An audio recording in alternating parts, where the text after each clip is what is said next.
ಅಂತೂ ಬಿಡುಗಡೆ ಸಿಕ್ತು ಈ ಬ್ಯಾಂಡೇಜಿಂದ. ಬಹಳ ಹಿಂಸೆ ಆಗೋಗ್ಬಿಟ್ಟಿತ್ತು.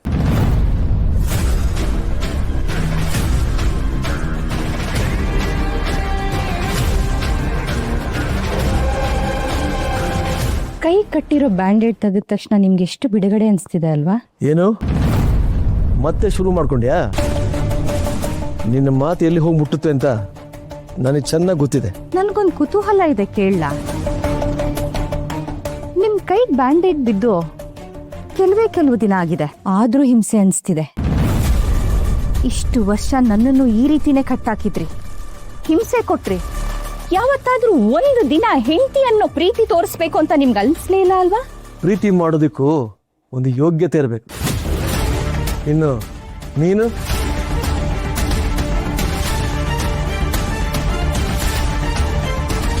ನೀ ನನಗಿದ್ದರೆ ನಾನು ನಿನಗೆ. ಆದ್ರೂ ಯಾವುದೇ ಯೋಗ್ಯತೆ ಇಲ್ಲದೆ ಇರೋ ನಿಮ್ಮಂತವ್ರ ಜೊತೆ ಇಷ್ಟು ವರ್ಷ ಎಲ್ಲ ಸಹಿಸ್ಕೊಂಡು ನಾನು ಹೇಗ್ ನಿಂತೆ ಅನ್ನೋದು ನನ್ಗೆ ಆಶ್ಚರ್ಯ ಆಗ್ತಿದೆ. ಸಾಕು, ಮಾತು ಸಾಕು ಮಾಡು. ಸುಮ್ಮನೆ ಇದ್ರೆ ಇಬ್ಬರಿಗೂ ಕ್ಷೇಮ, ಇಲ್ಲ ಅಂದ್ರೆ ಏನ್ರಿ ಮಾಡ್ತೀರಾ?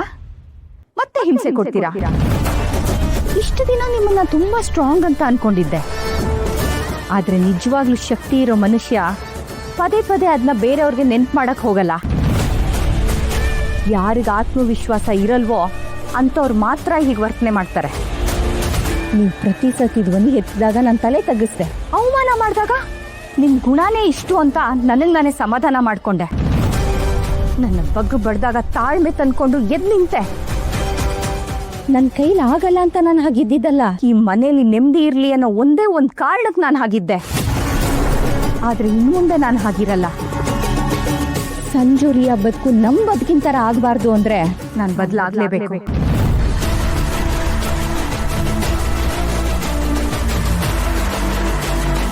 ಈ ಮನೇಲಿ ಒಂದು ಕ್ಷಣನೂ ನೆಮ್ಮದಿ ಇಲ್ಲ ಹಂಗೆ ಮಾಡ್ತಾ ಇದೀಯ.